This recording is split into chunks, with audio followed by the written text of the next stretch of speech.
Bismillahirrahmanirrahim. Assalamualaikum warahmatullahi wabarakatuh. Selamat pagi, selamat siang, dan selamat malam Ananda semuanya. Pada video ini kita akan membahas tryout UTBK Fisika bulan Oktober yang baru saja kita adakan pekan lalu.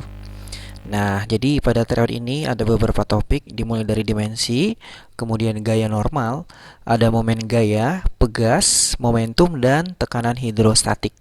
Baiklah, kita langsung lihat ke nomor 1. Dimensi dari laju aliran kalor adalah jadi yang ditanya adalah dimensi dari laju aliran kalor. Nah, sebelumnya kita sudah tahu apa dimensi kalor. Kalor kan adalah bentuk energi ya. Jadi, dimensi dari kalor sama dengan dimensi dari energi, entah itu energi potensial, kinetik, ataupun energi mekanik. Nah di sini ada kata-kata laju. Nah, jadi setiap ada kata-kata laju, ya ini berarti si kalor berubah terhadap waktu. Atau kita definisikan dia sebagai kalor per waktu. Gitu ya. Nah kita tuliskan dimensi dari kalor yaitu ml kuadrat T minus 2 yang tadi sama dengan dimensi energi. Kemudian per dimensi dari waktu yaitu T. Nah, kita bagikan menjadi ml kuadrat T pangkat minus 3. Maka jawabannya adalah A. Kita lihat soal nomor 2. Perhatikan gambar di bawah. Sebuah benda berada di atas bidang datar. Jika benda bermasa M dan percepatan gravitasi bernilai G, maka besar gaya normal pada benda ini adalah jadi karena yang ditanya adalah gaya normal, maka ini gaya yang bersangkutan pada arah sumbu Y. Baik, pertama yang kita lihat dari benda ini pastinya adalah gaya berat, yaitu W ya, ke arah bawah. Kemudian yang kedua adalah gaya normal, yaitu yang tegak lurus terhadap permukaan bidang sentuh, berarti seperti ini ke atas. Simbolnya huruf N. Kemudian ada gaya yang dihasilkan oleh F2. Nah F2 ini kan sebenarnya menarik benda kedua arah, yaitu ke arah kanan dan ke arah atas. Tapi karena kita hanya ingin bermain di arah sumbu Y saja, maka kita uraikan F2 ini terhadap arah sumbu Y, yaitu yang ini. Nah, ini menjadi F2 cos theta. Kok bisa F2 cos theta ya? Nah, jadi kan kalau kita gambarkan ini secara segitiga, yang F2 ini adalah garis miring ya. Kemudian yang ini F2 vertikal ke atas, sumbu Y adalah garis samping. Ya, jadi samping per miring itu adalah cos theta. Kemudian ini ada F1. F1 mendorong si kotak ke arah kanan dan ke arah bawah. Yang kita ambil hanyalah ke arah bawah, yaitu F1Y. Nah, bagaimana uraiannya? Uraiannya adalah F1 dikali sin theta. Kenapa ini menjadi F1 kali sin theta? Baik, nah jadi yang F1 ini adalah garis miring ya. Kemudian yang F1 dalam arah sumbu Y ini adalah garis depannya. Maka depan per miring ya sinus ya. Baik, tidak perlu berlama-lama. Langsung saja kita definisikan. Kita pakai hukum Newton yang pertama ya, karena benda dalam keadaan diam. Berarti sigma F dalam arah sumbu Y sama dengan 0. Nah, jadi kita sepakati dulu untuk gaya-gaya yang arahnya ke atas bernilai positif, sementara gaya-gaya yang ke arah bawah bernilai negatif. Maka yang bernilai positif ada 2 dan bernilai negatif juga ada 2. Yang positif N dengan F2 cos theta berarti N tambah F2 cos theta dikurang W dan dikurang F1 sin theta sama dengan 0. Nah, fokus kita adalah mencari gaya normal. Maka gaya normal adalah ini semua kita pindahkan ke sebelah kanan. Ya, berarti N sama dengan W tambah F1 sin theta dikurang F2 cos theta. Maka jawabannya adalah E. Ya, E itu kan W itu kan adalah M kali G ya. Baiklah, kita lihat soal yang nomor 3. Perhatikan gambar. Sebuah benda berbentuk silinder pejal akan ditarik dari sebuah lubang seperti gambar. Benda tersebut bermassa 4 kg dan jari-jarinya 50 cm. Gaya F membentuk sudut theta terhadap garis lurus yang ditarik ke titik O.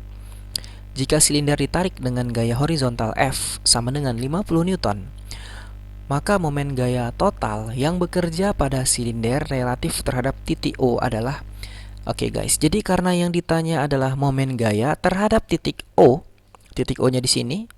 Ini ada sebuah benda lagi terjerat ya, terperosok di dalam lubang ini. Nah, ditarik dengan gaya F ke sebelah kiri sana, ya berarti tumpuannya atau porosnya adalah di titik O, ya. Porosnya adalah di titik O. Kemudian kita gambarkan gaya berikutnya adalah gaya berat pastinya. Nah, gini ya. Oke. Nah, kalian masih ingat kan mencari momen gaya atau torsi adalah F kali L sin theta atau F kali R, di mana F adalah gayanya dan R adalah lengan gayanya atau lengan momen gayanya. Oke, jadi karena hanya ada dua gaya yang bekerja, yaitu F dengan W, maka fokus kita F dan W saja. Oke, pertama kita mau cari tahu dulu untuk lengan gaya dari gaya tarik F ini.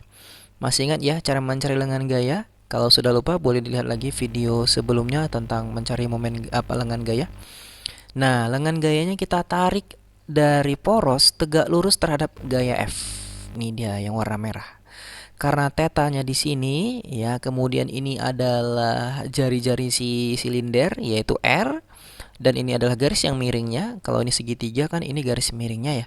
Kemudian yang ini adalah garis depannya. Oke, depan miring berarti sinus ya. Maka garis ini adalah R kali sin theta. Oke, maka ini nanti menjadi lengan gaya si F. Kemudian kita mau mencari lengan gaya untuk W. Prosedurnya sama. Kita tarik garis dari poros tegak lurus terhadap W. Berarti kayak gini ya. Maka lengan gayanya ya garis ini. Nah, garis ini sama dengan apa? Kalau kita lihat ini R ya, ini sama dengan yang ini, berarti sampingnya. Ya, samping miring berarti cos ya, sami, cos. Maka ini adalah R cos theta. Baik, kita selesaikan. Sigma torsi sama dengan F R sin theta ya, ini F kali R sin theta dikurang W kali R cos theta. Nah, kok bisa dikurang ya? Iya, karena kan arah mereka saling berlawanan ya. Yang satu berlawanan arah jarum jam, ini positif. Yang satu lagi searah dengan arah jarum jam, yaitu torsi yang dihasilkan W. Ini negatif. Oke, kita mau cerita dulu tentang si theta ya. Jadi tangen tetanya 4/3, tangen theta 4/3. Kalau kita gambarkan secara segitiga ya, tangen itu desa ya, depan per samping 4/3. Dengan cara Pitagoras, maka garis yang miring kita dapatkan nilainya adalah 5. Maka kita dapatkan juga nilai sin theta sama dengan 4/5 ya, dan nilai cos theta adalah 3/5. Masukkan angkanya, F-nya 50. Oke, mana gaya tadi 50 ya. Ya, F-nya 50 ini. R-nya jari-jari 50 cm berarti 0,5 dikali sin theta 4/5 dikurang W. W adalah M kali G. Masanya 4 berarti W-nya 40. Ya, W-nya 4 kali 10 ya. 40 dikali setengah dikali 3/5. Kita dapatkan adalah sebesar 8 Nm. Jawabannya adalah C. Oke, kita lihat soal yang nomor 4. Sebuah tiang dengan panjang L menyangga sebuah beban sehingga tiang bertambah pendek sebesar X. Tiang itu dibelah dua hingga panjangnya masing-masing menjadi 1/2 L. Oke, sebelum kita lanjutkan, kita kasih ilustrasi dulu. Ini ada tiang memiliki konstanta pegas K lah misalnya ya. Kita bagi dua gitu ya. Oke, jadi ketika ini kita bagi dua, ini kan sebenarnya seperti susunan pegas yang kayak gini ya, atau kita katakan namanya susunan pegas seri. Nah, jadi apabila pegas atas dan bawah kita serikan, konstanta pegas totalnya adalah K. Ya, oke, jadi kalau seri itu kan seper ya. Maka kalau gitu, besar masing-masing konstanta pegas yang atas dan bawah adalah 2K dan 2K ya. Nah, kenapa bisa 2K dan 2K? Ini bisa kalian temukan sendiri jawabannya. Nah, ini kan sebenarnya 1/2K tambah 1/2K ya kan? Seri kan dia seper ya. Berarti jadi 2/2K, maka totalnya adalah 2K/2, yaitu jadi K. Oke, masuk akal ya. Tiang itu, oke, bila dua tiang yang telah dibelah ini disusun berdampingan berarti modelnya kira-kira seperti ini ya, atau seri ya. Nah, seri berarti yang awalnya 2K dan 2K, ketika dia diserikan, paralel, maaf ya. Tadi ini seri, ini paralel. kita paralelkan, maka kan K-nya itu kita tambahkan. Berarti totalnya adalah menjadi 4K. Maka berdampingan dan digunakan untuk menyangga beban tadi. Artinya beban 1 dan beban 2 besarnya sama. Maka pemendekan total kedua tiang adalah sebesar, berarti ditanya berapakah delta X-nya. Oke, ini rumusnya F sama dengan K kali delta X. Kemudian karena bebannya sama, berarti F1 sama dengan F2. Ya, kita bisa membuat rumus baru, yaitu K1 kali delta X1 sama dengan K2 kali delta X2. Nah, ini salah tulis ini guys. Oke. K1-nya tadi K ya. Ini gabungan antara 2K dan 2K diserikan jadi K. Pemendekannya adalah sebesar X, ini X. K kali X sama dengan kemudian K2, ini K2 ya. Besarnya 4K yang disusun secara paralel. Ditanya berapakah delta X2-nya. Oke, tinggal coret-coret K-nya. Maka delta X2 sama dengan X per 4 atau seperempat X. Jawabannya adalah A. Baik, kita lihat yang nomor 5 ya. Sebuah pegas dengan konstanta pegas K ditarik pada sisi kirinya ke dinding, sementara sisi kanan terikat pada sebuah beban bermassa B. Oke, kita gambar ilustrasinya. Ini ada pegas ditarik gitu ya. Oke, nanti ditarik ke sana ya. Oke, beban ini ditarik ke sebelah kanan sejauh T dari titik setimbangnya di O dan kemudian dilepas sehingga berisolasi. Berarti kalau belum ditarik posisinya di O, kita katakan namanya posisi setimbang. Lalu ditarik ya ke kanan. Posisinya sekarang ada di T. Gitu ya. Sejauh T, oke? Nah, beban dilepas tadi bergerak ke arah kiri. Nah, jadi ini tadi bergerak ke arah kiri ya, melewati titik setimbang O dan memiliki energi kinetik setengah kT kuadrat. Berarti ini melewati ini memiliki energi kinetik setengah kT kuadrat di titik O. Di sini. Ya, lalu berhenti sesaat pada jarak U di sebelah kiri titik setimbang. Oke, berarti tadi kita tahu bahwa dari T ke O memiliki energi kinetik setengah kT kuadrat. Kemudian benda tadi dilepaskan, berhentinya di U. Nah, gitu ya.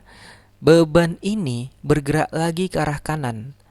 Jadi ini kan tadi ditarik ke kanan. Dari awalnya O ke T ditarik ke kanan, maka dia berosilasi ke U. Sampai U, dia berhenti dan membalik lagi ke arah kanan. Beban ini berbalik lagi ke arah kanan melewati titik setimbang O dan memiliki energi kinetik 2/5 kT kuadrat di titik O. Artinya, energi kinetik dari U ke O adalah sebesar 2/5 kT kuadrat. Sehingga berhenti di titik V. Jadi ini berhentinya ke sana ya, di V. Maka hubungan yang benar adalah Nah, dari sini kan kita bisa lihat bahwa energi kinetik dari T ke O setengah kT kuadrat dan energi kinetik dari U ke O 2/5 kT kuadrat lebih besar dari T ke O dibandingkan dari U ke O.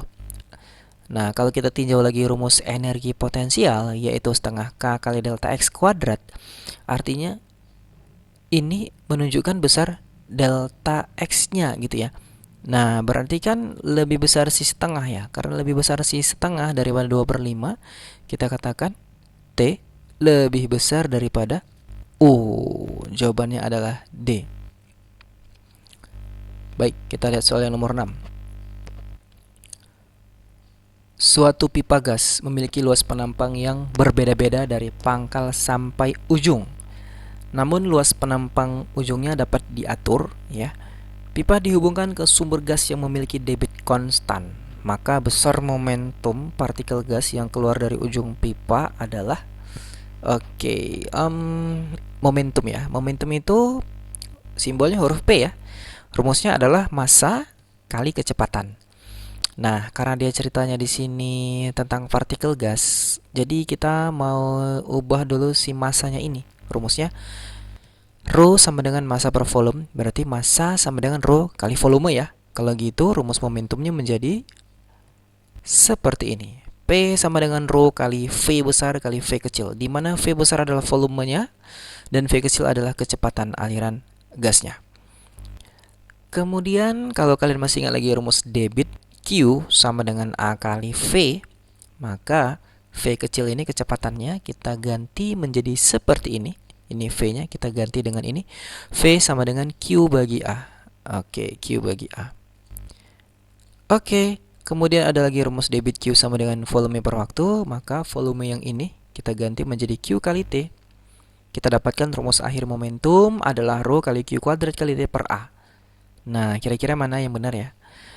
Berbanding lurus dengan panjang pipa, tidak ada hubungannya di sini ya.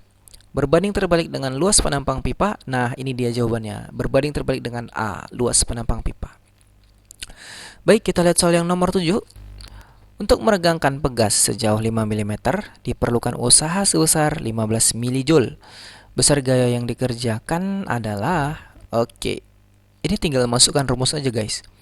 W sama dengan setengah F kali delta X, masukkan W-nya, usahanya 15 mJ, kali sama dengan setengah kali F kali delta X-nya 5 mm. Ini mili dengan mili bisa kita habiskan. Maka kita dapatkan F-nya sama dengan 6 Newton ya. 15 kali 2, 30 per 5 sama dengan 6, jawabannya adalah dodol. Oke, nomor 8, udah berapa menit nih? Sebuah bola dengan jari-jari R, massa M, dan massa jenis rho dicelupkan ke dalam air di dalam gelas ukur. Misalkan ini ada sebuah gelas ukur, ada bola dicelupkan ke dalam air ya.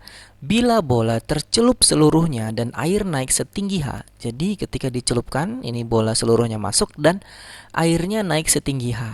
Awalnya segini, jadi segini guys. Oke. Maka luas permukaan air di dalam gelas ukur adalah, artinya berapa luas permukaan airnya di sini ya. Nah, jadi ini kan prinsipnya gini ya. Volume air yang naik sama dengan volume bola yang masuk ke dalam air. Atau kita buat secara matematis, V air sama dengan V bola. Nah, jadi kalau masih ingat ya, rumus rho tadi massa bagi volume ya. Kemudian untuk volume air sendiri, karena airnya ini berada di dalam gelas ukur yang bentuknya biasanya itu berupa tabung ya. Volumenya adalah luas alas kali tinggi. Nah, jadi yang mau kita cari luas ininya nih, luas permukaannya itu A air kali tinggi air, H air, sama dengan volume bola. Nah, volume bola dari rumus ini menjadi massa bagi rho. Karena ditanya A, maka A adalah M per H kali rho. Oke, jawabannya adalah A. Baik, terakhir nomor 9. Sebuah bejana dengan tinggi H yang terisi penuh oleh cairan dengan massa jenis rho berada dalam suatu daerah dengan percepatan gravitasi G. Bejana ini lalu diletakkan di dalam lift. Oke, ini ada lift. Ini ada bejana berisi air dalam lift. Jadi kalau liftnya belum bergerak, maka tekanannya masih rho GH ya, biasa. Tekanan hidrostatiknya rho kali G kali H. Apabila lift bergerak turun dengan percepatan G, wah berarti ini liftnya terlepas dong ya. Oke, maka tekanan di dasar bejana menjadi, nah jadi lift bergerak turun dengan percepatan G, artinya G dialami oleh si air ini berubah. Berapa besar perubahannya? Ya tinggal dikurangi saja dengan berapa percepatan turunnya, yaitu sebesar G juga.